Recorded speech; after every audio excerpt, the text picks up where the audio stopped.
Dodging is one of the hottest topics to hit the league scene in recent times, and there's been a lot of discussion over the excessive queue times that have been presented as a result. It's especially an issue in higher elos, where many players may end up spending more time in a queue than actually in game, just because of how many people are dodging their games. People are portraying this as a huge issue to competitive integrity and being able to have proper queue times, but is this really the case? We can talk about it. Quick reminder that only 4% of my audience is actually subscribed, so if you could hit the button for me, that'd help a ton. Onto the video. So why are there so many people dodging right now? This is what I personally find the most confusing about the topic, because dodging is actually a pretty necessary tool in some situations. As Ellis mentions in his take about the topic, and just as a sentiment in the professional scene in general, games of League of Legends can genuinely have their outcome heavily influenced by just coming out of the outcome of the draft. Champions just have different identities and different ways of success, and as a natural consequence of this logic, some sets of champions are able to counter and completely shut down what other champions want to do in order to succeed. Sure, there are many players that don't look at the game from a holistic draft perspective and think about these scenarios, nor are they punished as often in solo queue, but there are still a lot of times where dodging is actually the correct thing to do. Let's take for example a ranked lobby that you have where your team starts to be toxic to each other before the game begins. The game hasn't even started yet and your team is already in an unfavorable scenario, because in ranked, making sure your teammates are coordinating with each other is absolutely essential to success. The objectively best thing to do in this case is actually to dodge, because it will be able to save both your LP and your sanity in the end. And because Riot has no true feature in order to counteract toxic lobbies, dodging is the only way to counter this.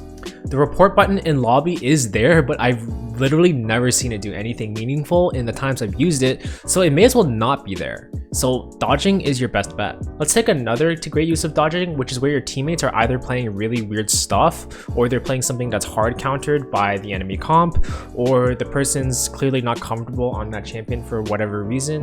Let's say for example, if you have a Z1 trick and he's autofilled support, you already know that he's not going to be in the mental state to be able to carry the game for you.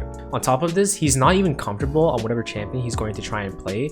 You're already favored to not be in a winning situation. In these situations, it's also just a good idea to dodge the game. However, the inverse of this is that players that have extremely narrow playstyles and champion pools shouldn't really be allowed to get away with this sort of behavior. I think this is more of a subjective topic and brings up the question of what Riot wants to define a good player to be, but there really is value in understanding that in order to be a good player at the game, we really need to be able to play a fairly wide array of champions and play styles at a high level. So there may be players out there like OneTricks who will stick to a single champion in a single role, and if they don't get that one champion or play into a bad matchup, to some this could honestly mean that they're a bad player. But not only can this be hard to judge due to how many factors that surround someone playing a certain champion, this is also hard to punish because this was how the ladder has always been, and players could just be really enthusiastic for playing one champion, and like there's other examples of why this could be a bad idea in terms of making the community happy, but it's definitely a really hard situation. It's for these reasons that you may see this big influx of dodging at higher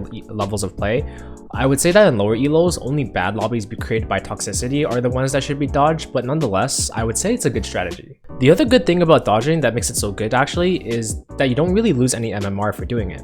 Dodging will only take your LP in the end, so the system will compensate and allow you to lose less LP per loss and gain more LP per win to better reflect what your MMR is.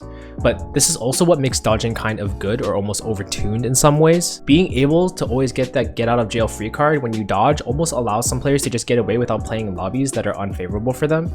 But on the other hand, there are extremely valid situations in which every player should be allowed to dodge. So what's the fix here? There's honestly no clear answer.